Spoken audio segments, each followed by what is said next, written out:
Good morning. Happy Earth Day. So as I sit here and look outside at the white stuff falling, it makes me crazy. So it is definitely Earth Day. I do see a squirrel crawling up a tree, so I think they're enjoying it. I see some birds, but I definitely see some snow. I was going to challenge you to get outside and possibly pick up some trash today at a park or on your walk, but guess what? You're not going to be able to see it. So we'll have some wishful thinking. I have my blanket on today while I'm reading. Fire's not going yet, but it will be soon. So this is one of my most favorite books for Earth Day.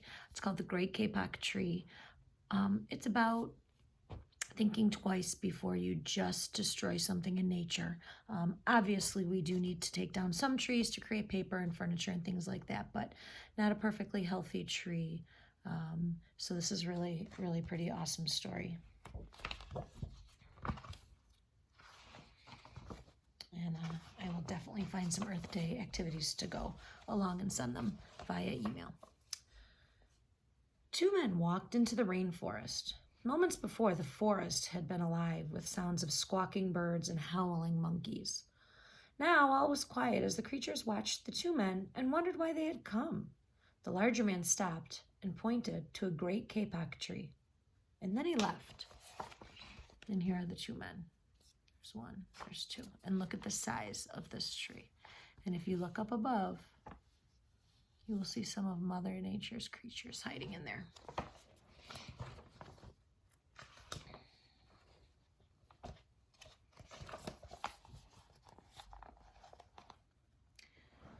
The smaller man took the axe that he carried and struck the trunk of the tree.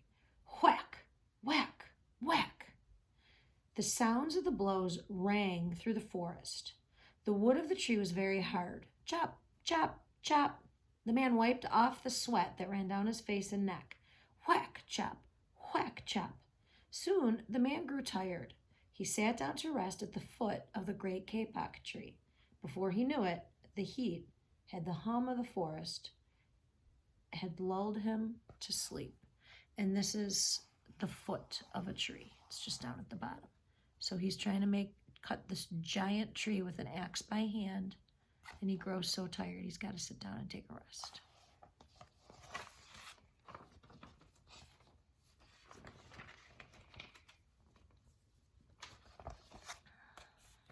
Mrs. Wendell would be having a heart attack at this part, but thankfully he's asleep. A boa constrictor lived in the great kapok tree. He slithered down its trunk to where the man was sleeping. He looked at the gash the axe had made in the tree, and then the huge snake slid very close to the man and hissed in his ear. Senor, and senor means Mr. in English, and senor is Spanish. Senor, this tree is a tree of miracles. It is my home, where generations of my ancestors have lived. Do not chop it down. I'll show you this side too. So there's more snakes up there. So this great tree is a home to many, many snakes. So they whisper in his ear, don't cut it down, please. I love this picture. This is super colorful.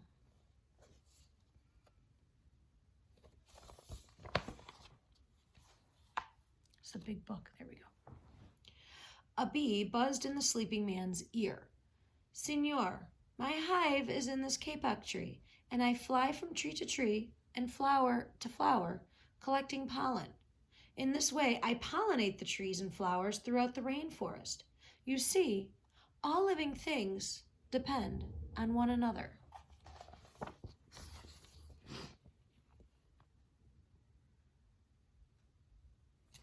So she's saying, you can't cut down this tree because I take the pollen from it and spread the pollen all around the rainforest, which is what they need to survive, which is why bees are great.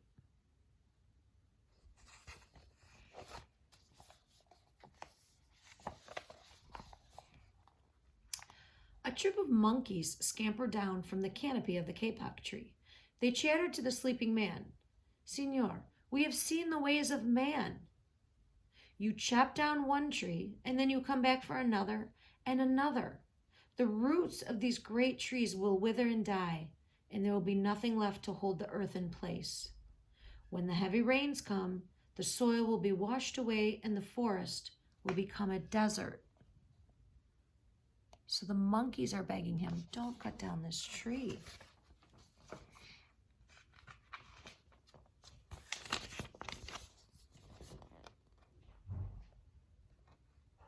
Now I see birds.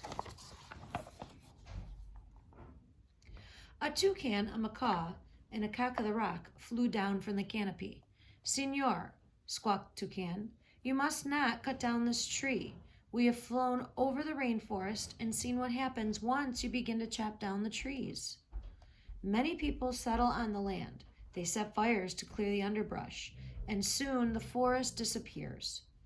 Where once there was life and beauty, only black and smoldering ruins remain. So the toucans and the macaws, they need trees too.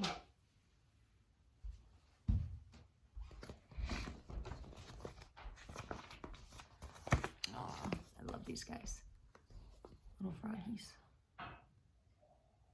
So he's still asleep under the great kapok tree. A bright and small tree frog crawled along the edge of a leaf. In a squeaky voice, he piped in the man's ear, Senor, a ruined rainforest means ruined lives, many ruined lives. You will leave many of us homeless if you chop down this great kapok tree. So they're telling him, if you chop down this huge tree, so many of us aren't going to have homes. Probably something he never thought about. Here's this side, and here's a little foreshadowing as to what's to come. Whoa. A jaguar had been sleeping along a branch in the middle of the tree. Because of a spotted coat blended into the dappled light and shadows of the understory, nobody had noticed him. Now he leapt down and padded silently over to the sleeping man. He growled in his ear, Senor, the kapok tree is home to many birds and animals. If you cut it down, where will I find my dinner? So if he cuts the tree down and all those things are homeless, what will the jaguar have to eat? Because that's what they eat, smaller animals. Here's the reading page. I love the lush colors of the rainforest. I wonder what these are. 4 tree porcupines swung down from branch to branch and whispered to the man, Senor, do you know what we animals and humans need in order to live? Oxygen. And oxygen is air. And Senor, do you know what trees produce and make? Oxygen. If you cut down the forest, you will destroy that which gives us all life. So since trees produce clean, fresh air, he says if you cut it down, not only will it affect the air for the animals, but it'll affect the air for you and I.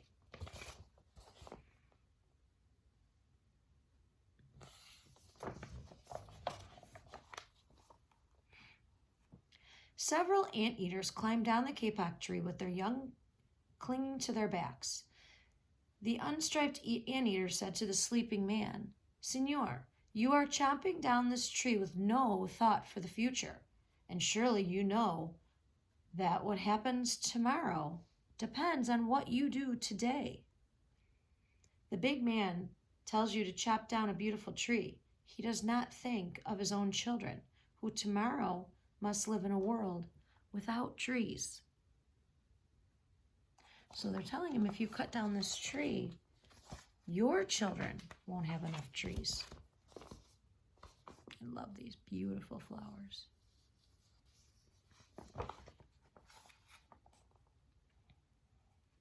A 3-toed sloth had begun climbing down from the canopy when the men first appeared. Only now did she reach the ground. Plodding ever so slowly over to the sleeping man, she spoke in her deep and lazy voice. Senor, How much is beauty worth? Can you live without it? If you destroy the beauty of the rainforest, on what would you feast your eyes? So she says, if you destroy the rainforest, then what beautiful things would you have to look at? Because if they destroy the rainforest, all these beautiful flowers will be gone. You know what I just saw? Look what's hiding in her arms. A baby three-toed sloth.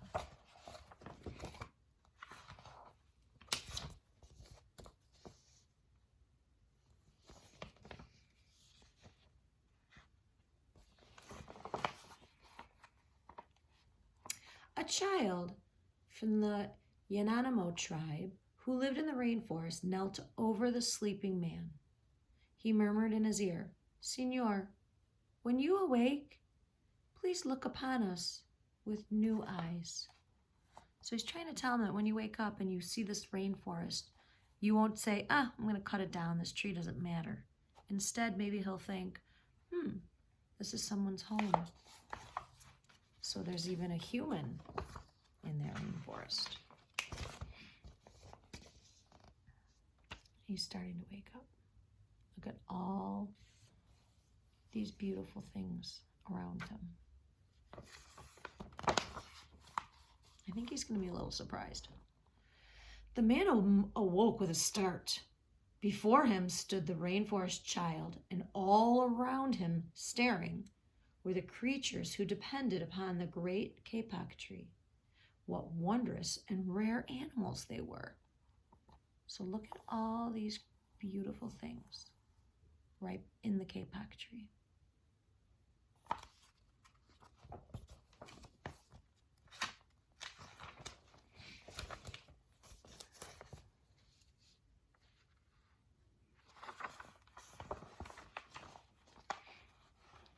The man looked about and saw the sun streaming through the canopy. Spots of bright light glowed like jewels amidst the green dark forest. Strange and beautiful plants seemed to dangle in the air, suspended from the great kapok tree. The man smelled the fragrant perfume of their flowers. He felt the steamy mist rising from the forest floor. But he heard no sound, for the creatures were strangely silent. So he's starting to notice all these beautiful plants just hanging. And see how it almost looks like it's hanging in the middle of nowhere. So he's starting to become aware of the beauty. But everything's silent.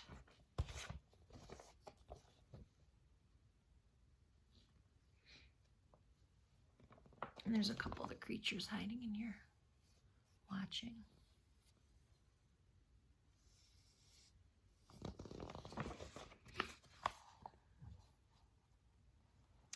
The man stood and picked up his axe. He swung back his arm as though to strike the tree, and suddenly he stopped. He turned and he looked at the animals and the child.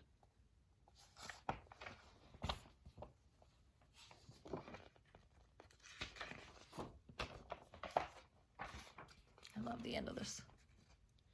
He hesitated, and then he dropped the axe and he walked out of the rainforest.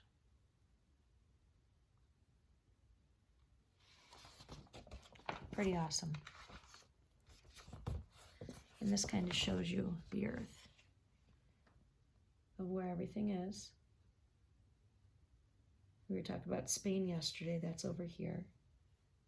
Okay, here's where all the light green areas, I don't know if you can see this, these lighter green areas, so these really light ones like the edges, where rainforest used to be.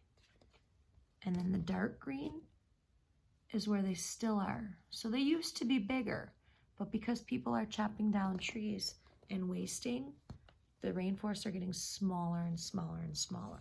So this book just brings awareness to be smart to trees, be smart to the earth, and don't use things or destroy things that aren't needed. So happy Earth Day.